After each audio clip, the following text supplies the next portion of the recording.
Je dois vous avouer quelque chose. Quand le médicament GLP-1 pour la perte de poids ont commencé à faire beaucoup parler d'eux et que tout le monde dans le milieu médical disait qu'ils étaient en train de transformer complètement la prise en charge de l'obésité, j'étais sceptique à leur sujet. Absolument. Tout le monde pense qu'il s'agit d'Ozempic, mais ce n'est pas ça, c'est autre chose. Je regarde autour de cette salle et je ne peux pas m'empêcher de me demander est-ce qu'Ozempic serait fait pour moi? j'étais sceptique parce que ça s'est déjà produit auparavant. La médecine nous raconte souvent l'histoire fascinante d'un médicament miracle. Des années plus tard, on réalise qu'on ignorait une partie de l'histoire et que certains ont été blessés. Cependant, plus je lis sur les GLP-1 et leur nouvelle génération, dont nous allons parler, des médicaments comme le rétatrutide, plus mon opinion a franchement changé. En fait, mon point de vue est passé de « ces médicaments sont trop surévalués » à « peut-être qu'ils ne le sont pas assez ». Ou plus précisément, peut-être que les bénéfices que les gens mettent en avant ne sont que la partie émergée de l'iceberg. Une histoire bien plus vaste se dessine, car en explorant la littérature scientifique, j'ai découvert que ces médicaments influencent sur bien plus que le poids, cerveau, cœur, articulation, foie, même la langue. Certaines données indiquent que les GLP-1 pourraient réduire les signes de la maladie d'Alzheimer, même sans perte de graisse. Ou encore, lorsqu'on combine les GLP-1 avec d'autres composés, on observe des recompositions corporelles absolument incroyables, comme perdre 50% de masse grasse tout en gagnant 6% de masse maigre. Oui, c'est possible, car ces médicaments ne concernent pas que l'obésité, c'est bien plus vaste. Donc, dans cette vidéo, je veux que vous vous donniez la permission de vous demander « peut-être que tout le monde devrait prendre un GLP-1 ». Aujourd'hui, je vais tout démystifier pour vous avec rigueur et je vais vous donner des conseils pratiques que je vous garantis, vous ne trouverez nulle part ailleurs. C'est parti! Ces médicaments sont en train de transformer la société dans son ensemble. Gain musculaire et perte de graisse en même temps. La masse grasse totale dans l'étude a diminué de 50%. Les GLP-1 pourraient protéger le cerveau. Ce n'est pas seulement le bruit alimentaire et ils offrent désormais un vrai sentiment de liberté. Est-ce que je surestime les bénéfices et néglige les risques? Très bien, mon objectif avec cette vidéo était de créer un guide définitif sur les GLP-1, une référence répondant à presque toutes les grandes questions sur ces médicaments. J'espère atteindre cet objectif. Pour respecter votre temps, nous nous concentrerons sur l'essentiel, ce que les gens veulent savoir, ce qui est souvent mal compris et ce qu'ils ignorent totalement. Je tiendrai cette promesse. Et si vous voulez encore plus de détails, un véritable guide complet se trouve dans notre newsletter scientifique best-seller mondial staycuriousmetabolism.com dont le lien est ci-dessous. Si j'ai oublié un point, laissez un commentaire et j'y reviendrai. Je veux que ce soit la ressource ultime sur les GLP-1, quitte à écrire 50 000 mots dans cet article. Voici donc notre feuille de route. J'ai organisé cela pour que ça s'améliore progressivement. Restez jusqu'à la fin pour le meilleur et des surprises. Alors ne sautez rien. Vous verrez, la fin se mérite. Voici notre feuille de route. D'abord, nous allons parler brièvement de la façon dont les GLP-1 sont déjà en train de changer la société, juste pour cadrer notre discussion. Ensuite, nous passerons à des aspects plus pratiques. Dans la seconde partie, nous aborderons les préoccupations courantes, différenciant les vrais risques de l'hystérie en ligne concernant la santé musculaire, osseuse, oculaire et thyroïdienne. Puis, dans la troisième partie, nous aborderons les 3 générations de GLP-1. Nous allons examiner comment ces médicaments évoluent et ce que la plupart des gens ignorent à propos de la toute dernière génération. Dans la 4e partie, nous aborderons les effets indépendants du poids, surtout sur le cerveau, ma partie préférée. Dans la 5e partie, nous allons parler des thérapies combinées conçues pour perdre de la graisse comme le fait un GLP-1 tout en préservant ou même en développant la masse musculaire fonctionnelle. Ensuite, dans la 6e partie, nous aurons une séance de questions-réponses rapides de la communauté Stay Curious Metabolism. Passons maintenant à la première partie, le changement sociétal. Je tiens à reconnaître un fait important. Les GLP-1 transforment l'obésité, les soins de santé et la société. Par exemple, le sémaglutide, un GLP-1 de première génération, a été approuvé pour l'obésité en 2021, c'est assez récent. Depuis, de nouvelles générations arrivent aussi vite que les iPhones. La batterie tient mal et la réception est médiocre. Taisez-vous et prenez mon argent. Et quels ont été les effets sur la population? Eh bien, le taux d'obésité aux États-Unis est honnêtement passé d'environ 40% en 2022 à environ 37% en 2025. Pour illustrer, cela signifie 7,6 millions d'adultes obèses en moins rien qu'aux États-Unis. Le recours à ces traitements s'accélère aussi très vite. En février 2024 seulement, environ 5,8% des adultes déclaraient utiliser des GLP-1. En 2025, ce chiffre était passé à 12,4%, soit plus du double. Et honnêtement, je parie qu'en 2028, un quart des adultes américains prendront des GLP-1 ou une variante. Dans les années 2030, la plupart prendront des médicaments plus puissants ou des thérapies combinées, que nous aborderons plus tard. Nous avons aussi observé des effets en cascade sur la société et l'économie alimentaire, car les GLP-1 réduisent non seulement la faim, mais modifient aussi l'appétit et les préférences gustatives. Ils influencent directement l'industrie alimentaire, la forçant à s'adapter. Voici une anecdote intéressante. Votre cerveau et même votre langue utilisent le GLP-1 pour communiquer. Votre langue sécrète en fait du GLP-1 sur les nerfs qui vont jusqu'à votre cerveau. Donc nous sommes en train de modifier littéralement les organes et les outils que nous utilisons pour interagir avec la nourriture. Cela signifie que les industries vont évoluer. Non, en fait, les industries sont déjà en train de changer. Nestlé, par exemple, a déjà lancé toute une gamme de produits alimentaires spécifiquement destinés aux utilisateurs de GLP-1. Et je veux cadrer toute cette discussion que nous allons avoir autour de ces faits dès le départ. Non pas comme une question de jugement de valeur ou d'idéologie, mais comme une question de réalité. Ces médicaments transforment la société, la médecine et nos proches, que cela nous plaise ou non. Cela nous amène à la deuxième partie, les préoccupations courantes. Je veux commencer par une grande préoccupation, la perte musculaire. La littérature rapporte généralement qu'entre 25 et 40% de la perte de poids liée au GLP-1 à l'échelle de la population est classée comme masse maigre. Et cela semble alarmant. Ça paraît inquiétant, non? Est-ce que ces médicaments provoquent d'une certaine manière une perte musculaire excessive par rapport à une perte de poids obtenue uniquement par le régime et le mode de vie? Deux explications principales existent ici, la seconde étant la plus intéressante, mais je dois aussi évoquer la première. D'abord, il s'agit simplement du contexte de vie. Les personnes qui perdent du poids principalement grâce à des interventions sur le mode de vie uniquement par l'alimentation et l'exercice sont probablement, en tant que population, plus susceptibles de faire de la musculation et de donner la priorité aux protéines de manière intentionnelle. Surtout, cette perte musculaire semble évitable. Voici l'exemple de recomposition corporelle le plus impressionnant vu avec ces traitements au GLP-1 qui m'a vraiment époustouflé. Cet exemple provient de la communauté Stay Curious. En fait, le membre de la communauté s'appelle par coïncidence Nicolas N, ce n'est pas moi. Cet homme est l'imposteur. Et il a commencé à 146 kg en novembre 2021. Au début, il suivait simplement un régime pauvre en glucides et faisait du jeûne. Et il a perdu 28 kg, mais ensuite il a atteint un plateau. Ensuite, en raison d'un hypogonadisme diagnostiqué médicalement, donc un faible taux de testostérone, on lui a prescrit 200 mg de testostérone par semaine, simplement pour remplacer l'hormone, pas pour atteindre des niveaux supraphysiologiques de bodybuilder, juste pour la ramener à un niveau normal de base. Et en parallèle, il a pris du trazépatide, 200 g de protéines par jour, a fait 10 000 pas par jour et s'est entraîné en musculation 3 à 5 fois par semaine. Il a perdu 10 kg de plus, mais ce n'est pas le plus impressionnant. Il est passé de 36% à 19% de masse grasse tout en gagnant 11,6 kg de masse maigre en 1 an et demi. Inconcevable. C'est incroyable et c'est un exemple extrême, mais l'essentiel reste valable, même dans le contexte de l'usage des traitements au GLP-1. Une perte de graisse importante tout en maintenant la masse musculaire ou dans certains cas, un gain musculaire est tout à fait possible lorsque l'entraînement, l'apport en protéines, le statut hormonal et le mode de vie sont optimisés. Une règle de base raisonnable pour commencer est de faire de la musculation au moins 3 fois par semaine et de consommer environ 1,5 à 2,2 g de protéines de haute qualité par kilo de masse maigre pendant la perte de poids. Et peut-être envisager certains des conseils plus avancés que nous aborderons plus tard.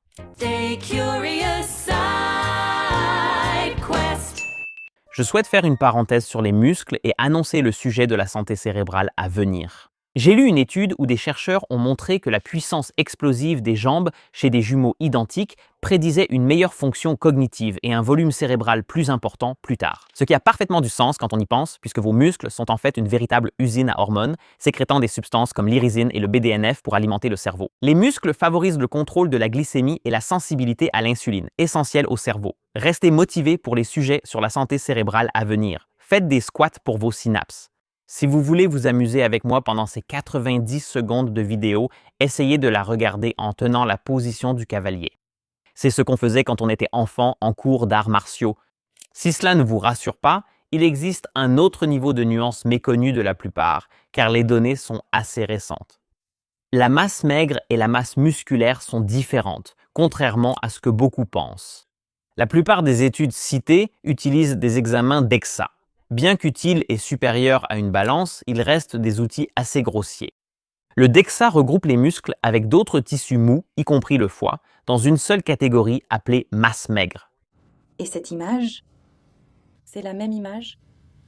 Et il ne peut pas non plus faire la différence entre les protéines musculaires contractiles métaboliquement actives et les substrats musculaires intracellulaires moins fonctionnels. Mais je me rends compte que c'est beaucoup de carabia, alors laissez-moi prendre du recul et vous donner une analogie. Les scanners DEXA, c'est comme peser une valise sans l'ouvrir. Si elle est plus légère, impossible de savoir ce qui manque, vêtements, livres ou l'œuf d'autruche sculpté ramené d'Afrique du Sud. Laissez-moi vérifier.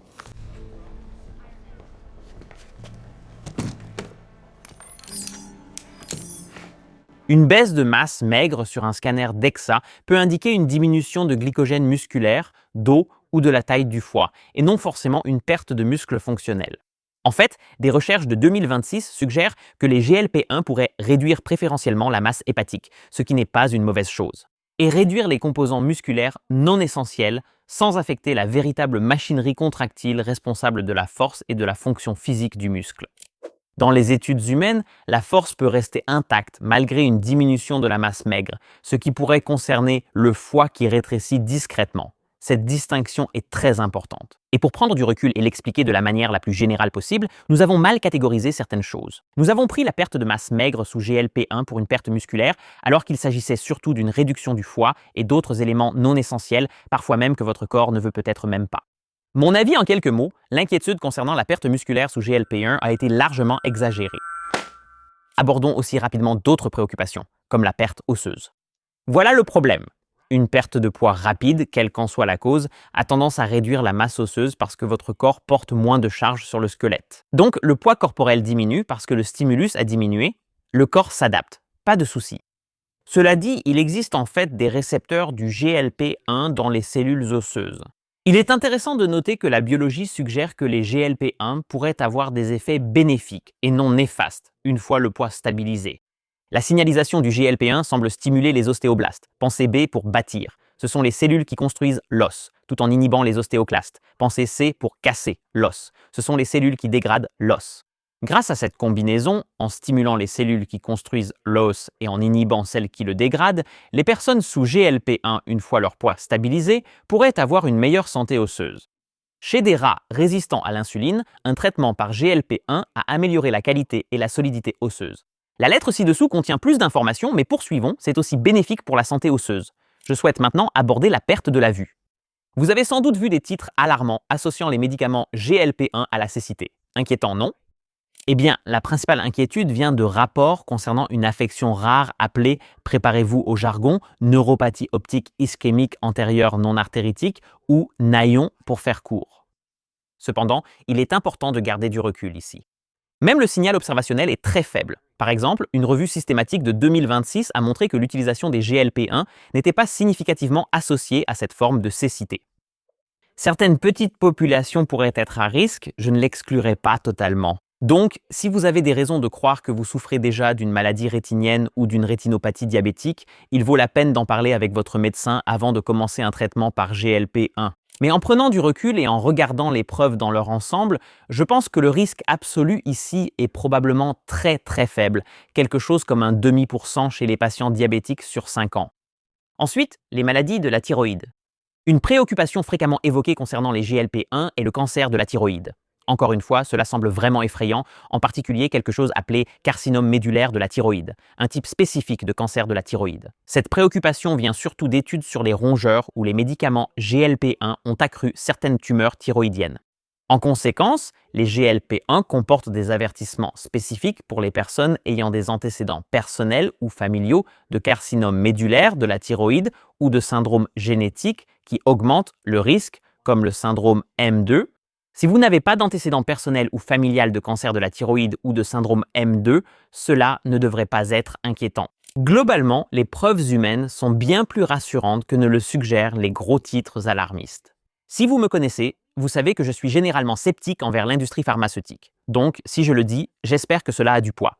Cela nous conduit à la troisième partie, les 3 générations de médicaments amaigrissants GLP-1.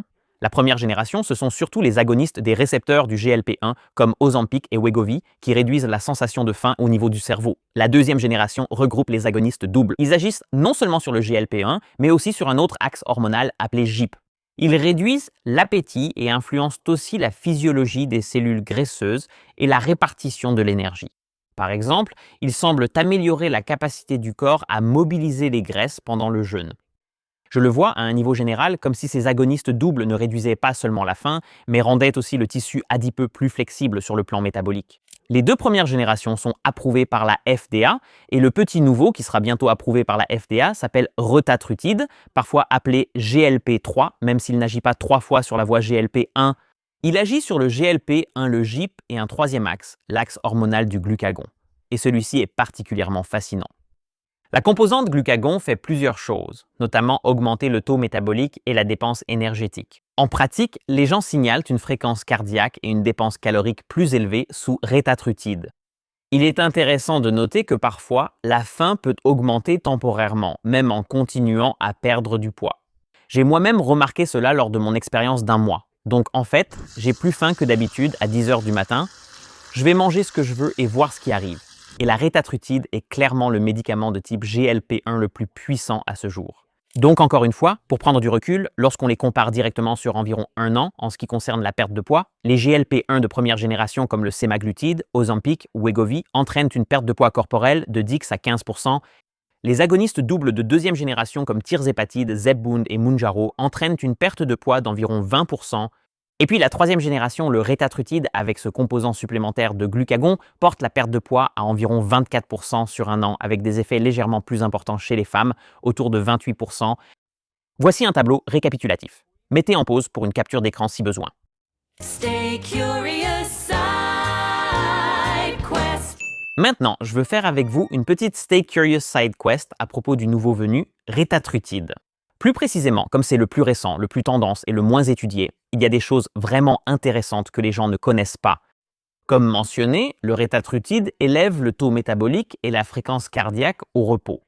Et oui, brûler plus de calories est généralement considéré comme souhaitable dans le contexte du traitement de l'obésité, mais augmenter la fréquence cardiaque augmente aussi la charge cardiaque, ce qui est considéré comme négatif sur le plan physiologique à long terme.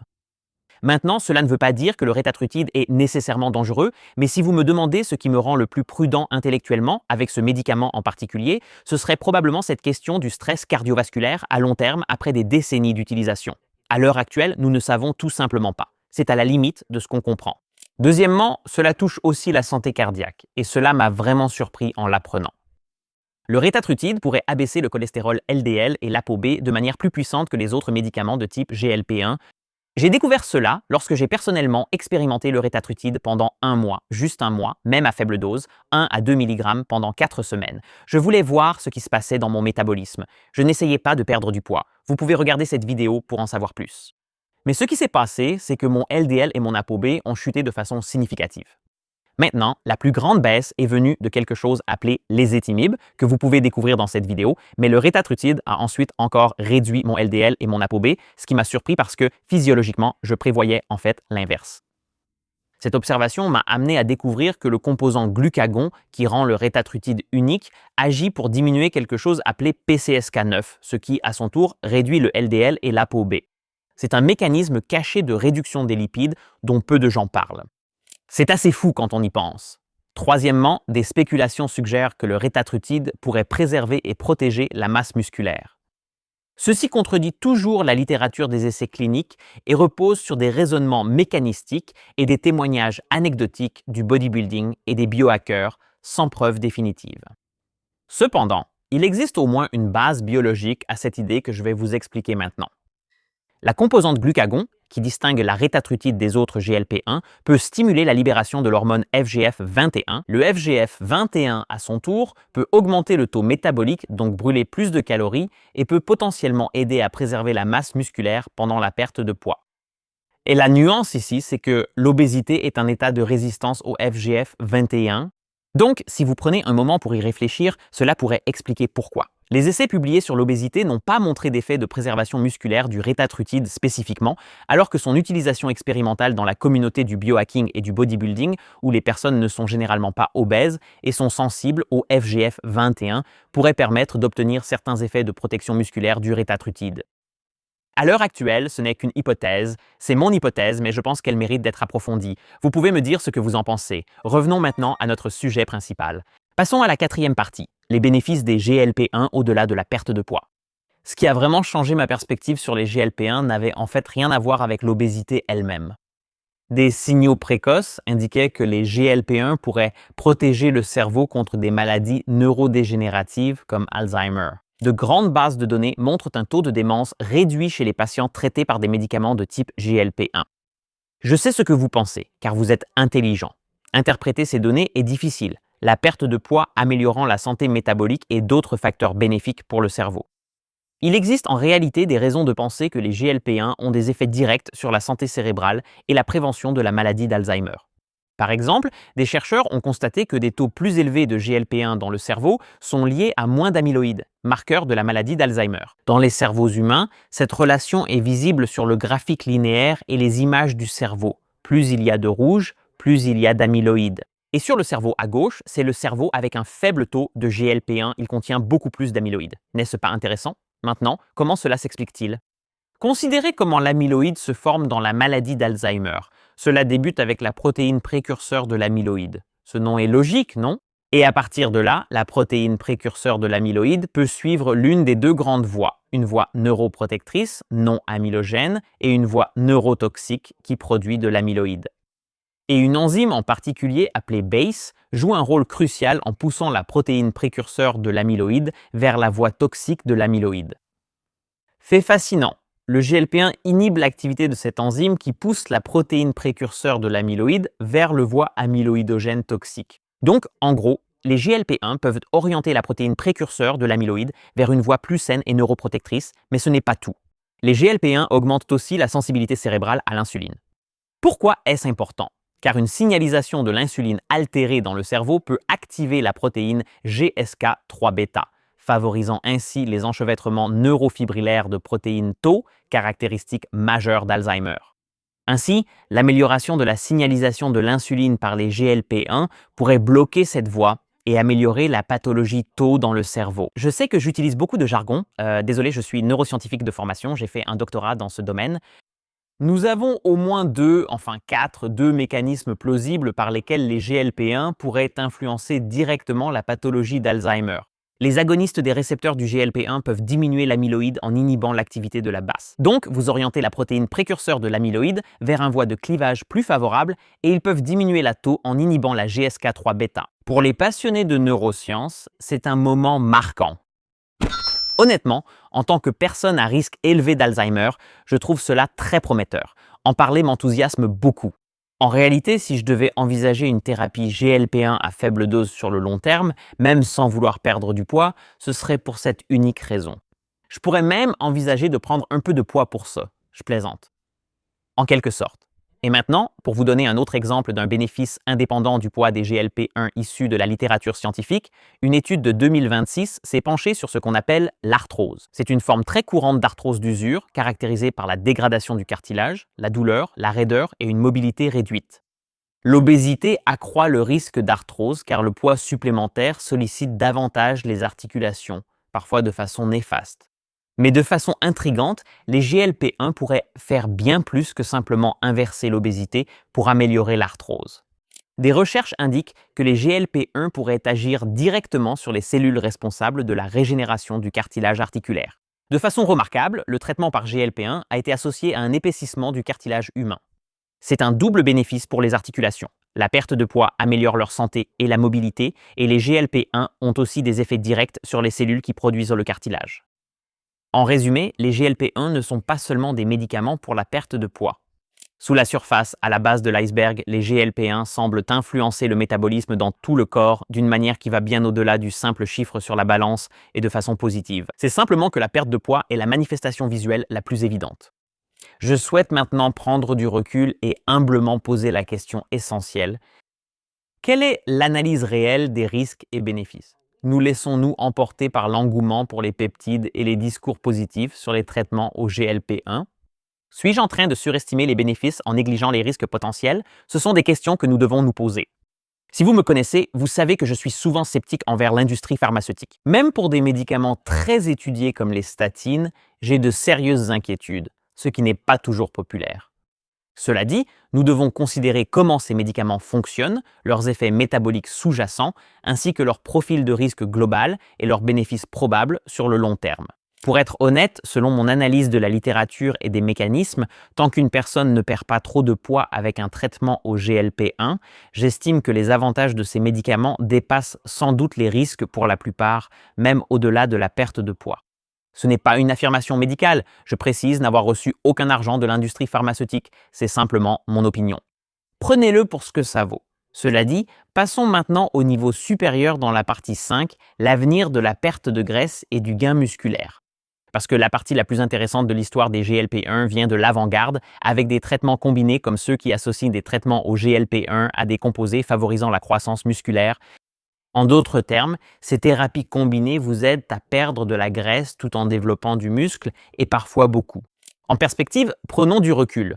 D'un point de vue évolutif, le muscle coûte cher. Votre corps a tout à fait la capacité de développer de grandes quantités de muscles, mais dans des conditions normales, ce processus est freiné par des mécanismes biologiques intégrés qui limitent la croissance musculaire afin de conserver l'énergie. Fait intéressant, certains animaux et certains humains présentent des mutations génétiques où ces freins à la croissance musculaire sont défaillants, ce qui entraîne une faible masse grasse et une musculature incroyable. Cette vache n'est pas générée par IA. Et nous apprenons maintenant à imiter cela avec de petites molécules dans des essais cliniques. Par exemple, deux des principaux freins à la croissance musculaire s'appellent la myostatine et l'activine A. Donc la logique est simple. Si vous bloquez ces freins, si vous cassez le frein, vous libérez le potentiel de croissance musculaire et favorisez aussi la perte de graisse. Donc, dans les études sur les singes, les animaux prenant ces molécules qui lèvent ces freins combinés aux médicaments GLP-1, vous pouvez suivre les losanges violets ici, montrent une perte de graisse massive ainsi qu'une augmentation de la masse maigre.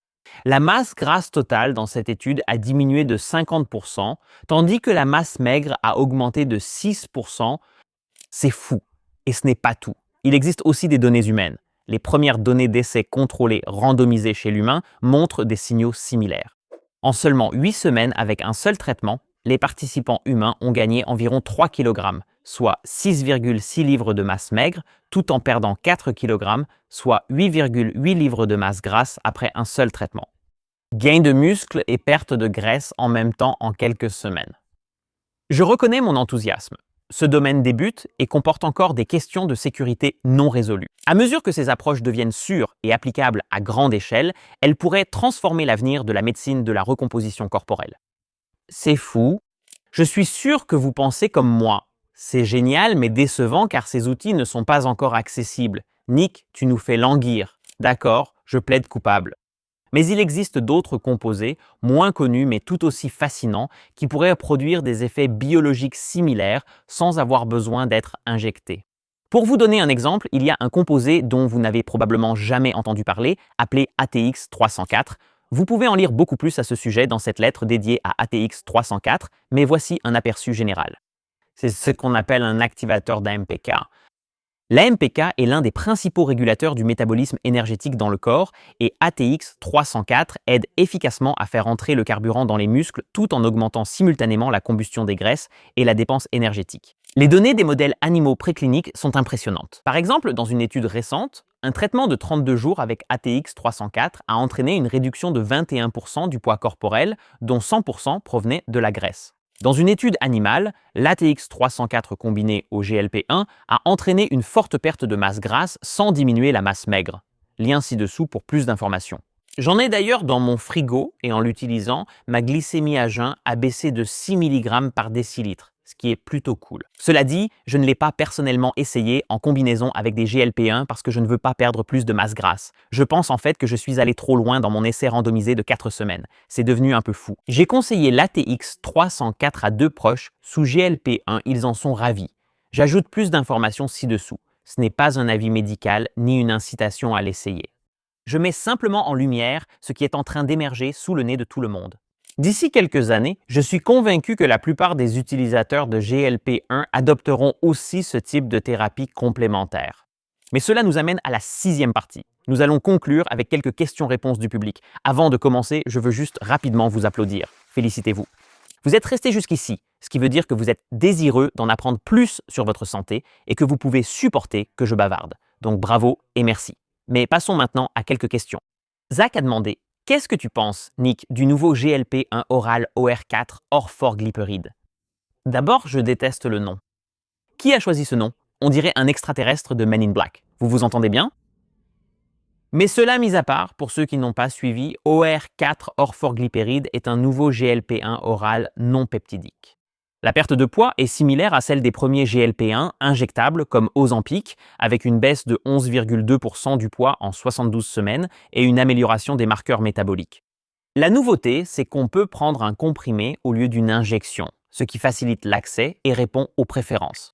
Prochaine question, Gabriella a demandé « Qu'en est-il de la reprise de poids si l'on arrête un GLP-1 ?» D'accord, si quelqu'un ne change rien à son mode de vie, commence un GLP-1 perd du poids, puis l'arrête brusquement, il reprendra généralement le poids perdu. Cependant, cela ne semble pas représenter une sorte de dommage métabolique permanent ou une dépendance créée par le médicament. Cela reflète simplement un retour aux habitudes de vie antérieures.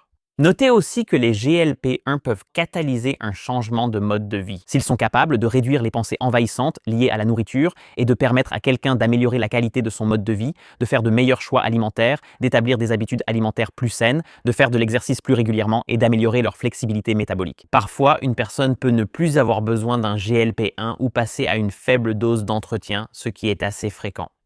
Un intérêt grandit pour les thérapies complémentaires pouvant prévenir la reprise de poids après l'arrêt du GLP-1. Par exemple, l'ATX 304 dont nous avons parlé précédemment, du moins dans les études animales, semble capable de prévenir la reprise de poids après l'arrêt d'un GLP-1. Ceci n'est qu'un exemple parmi de nombreuses options.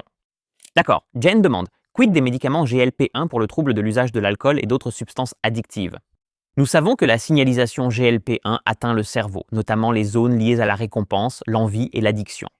Nous savons aussi que des variantes génétiques des récepteurs GLP-1 sont liées à des différences d'auto-administration d'alcool et de réponse cérébrale à la récompense. Il n'est donc pas exagéré de penser que les médicaments GLP-1 pourraient influencer le trouble de l'usage de l'alcool, le tabagisme, l'hyperphagie et d'autres comportements compulsifs, ce qui semble de plus en plus confirmé. Les personnes sous GLP-1 disent souvent que les pensées envahissantes autour de la nourriture se sont apaisées plutôt que simplement « je mange moins ». Ce n'est pas seulement les pensées envahissantes liées à la nourriture, mais aussi à l'alcool et à la nicotine. Vous voyez l'idée. Petite parenthèse, attention à ne pas mal interpréter, cela ne signifie pas perdre le plaisir tiré de ces choses, car désir et appréciation sont deux circuits cérébraux différents. Cela concerne surtout le désir, pas forcément le plaisir, ce qui est franchement très positif. D'accord, question suivante. Sam demande « Qu'en est-il de la gastroparésie ou paralysie de l'estomac ?» Ce sujet est souvent traité de façon confuse et alarmiste. Tout d'abord, nous devons distinguer deux choses. Le mécanisme prévu des GLP-1 et la véritable paralysie pathologique de l'estomac, la gastroparésie. Les médicaments GLP-1 sont conçus pour ralentir la vidange de l'estomac, ce qui explique en partie leur fonctionnement. La véritable gastroparésie est différente. Cela fait référence à un dysfonctionnement sévère de la vidange de l'estomac, provoquant des symptômes comme des nausées et des vomissements. La gastroparésie sévère reste relativement rare avec les GLP-1, mais le risque augmente lorsque les doses sont augmentées de façon agressive, ou si vous êtes sous une dose très élevée, ou encore lorsque les gens mangent trop alors que la vidange gastrique est ralentie selon le mécanisme prévu. Quelques conseils. Commencez avec une faible dose, augmentez progressivement, ne vous gavez pas. Une dose élevée de GLP-1 combinée à la consommation d'une pizza entière par habitude provoquera des douleurs à l'estomac. Des troubles, sans surprise, merci d'être resté jusqu'au bout, vous avez clairement envie d'en apprendre plus sur votre santé, j'apprécie. En conclusion, si je suis vite passé du scepticisme à une certaine adhésion, ce n'est pas à cause de conflits d'intérêts avec l'industrie pharmaceutique que je n'ai pas, ni d'un besoin personnel de ces médicaments. J'ai passé beaucoup de temps dans la littérature scientifique pour rester à jour et je constate aussi l'effet de ces médicaments sur des proches. Des personnes m'ont expliqué qu'elles menaient un combat intérieur difficile depuis des décennies et qu'elles disposent maintenant d'un outil qui est véritablement libérateur. Ce n'est pas une béquille, mais un avantage dans un monde où nos environnements modernes conspirent pour nous maintenir gros et malades. Donc, ce que je vois, c'est une véritable forme de libération dans un monde qui est essentiellement piégé par un environnement alimentaire toxique.